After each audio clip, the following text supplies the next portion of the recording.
Oh, nice. This is a good way to start. I went to an IMSA GTP test and an IndyCar driver showed up. Today, right? Yes. Yeah, today, yeah. And you're that guy. I swear, I think it was 2014. I think I have a photo of you in the paddock here in 2014, your, Sarah Fisher Hartman days, searching for a ride. Didn't come to fruition, but before you became a double champ and a bus bro and all that kind of stuff, right? This isn't like a new thing you wanted to play with. You've wanted to be here for a long time, Joseph. Tell me about being able to make it happen and with that bro of yours. I have been trying a long time, as you said. I think it's been 10 plus years I've been trying to run this race.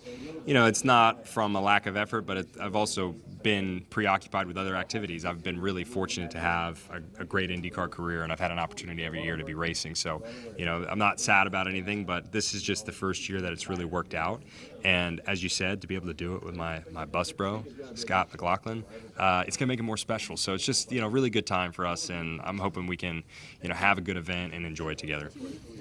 GTP, I'm sure, is a place you would love to be in the future, but at least for now, you're getting your experience here and in sports cars for the first time in an LMP2 car.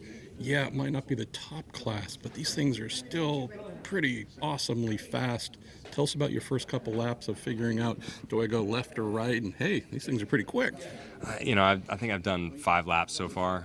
Just did one run, and I was all over the place. You know, it's not a complex track. Like, it's pretty easy to know where you're going, but just to figure out your brake markers to start out within 5 laps was a little tricky. So I was preoccupied on the first run, just learning the car and, you know, where everything is. There's a lot of different switches. It's the procedural things that I think can catch you out. You know, I'm not worried about figuring out how to drive the car and, you know, run multiple stints and try and work traffic. I think that'll naturally come, especially probably, you know, throughout the race as you're running a bunch of stints. But it's just the little differences that you need to memorize and make sure, okay, I know this. And it's just not going to be instinctual. You know, I've not done any of these races, and Scott hasn't either. So I think trying to figure out how we can make as many of those little details that we don't know as instinctual as we can. There's just not a lot of time to do that. So we're going to study, and then hopefully when we get here, we're going to not make any mistakes. So you're in the Tower Motorsports P2 entry, John Ferrano, reigning class champion. You have this young buck by the name of Kiffin Simpson, who I think we'll see him in IndyCar someday soon, trying to take a bite out of you and the other champs. Then there's that McLaughlin guy. I texted him yesterday, hey, you going to be here? And he said no, but he didn't want to give an answer why. What is his lazy Kiwi self doing right now? Can we reveal this? Scott has been on a journey to see his family, and he's just got a lot of things to tie up. You know, he's been busy. COVID happened. He needed to get home. And aren't you like a new parent and all that kind of stuff? I mean, and yet, I think what we're revealing here, you're the better of the two bus bros. I've told him, I'm like, you need to come back home. You got to come back home. Yeah. Let's get sorted out with what we got going on. But no, he needed to make a trip, so he's going to be here. Obviously, we've been in constant communication. We've been talking nonstop, whether it's this program or it's the IndyCar program. And so, you know, I think the world of Scott. He's one of my favorite drivers on the planet, and so he'll do a great job. You know, there's no one better that I could imagine to have next to me, and we're gonna have a lot of fun, I think. So I'll fill him in on today, and then when he shows up for the Roar, he's gonna be ready to go.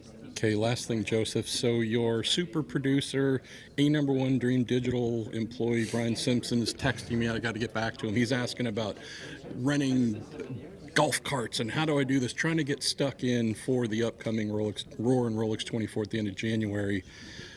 Should I assume with him here there could be some bus bro? Is penetration the word? Penetration into IMSA? Insertion?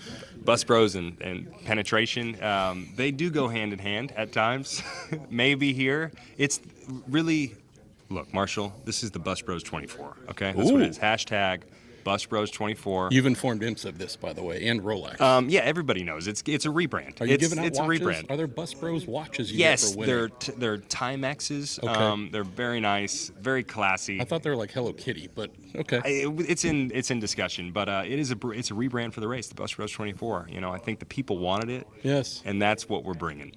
I think we just got a hashtag breaking exclusive scoop here. Make a trend. We're also both drunk.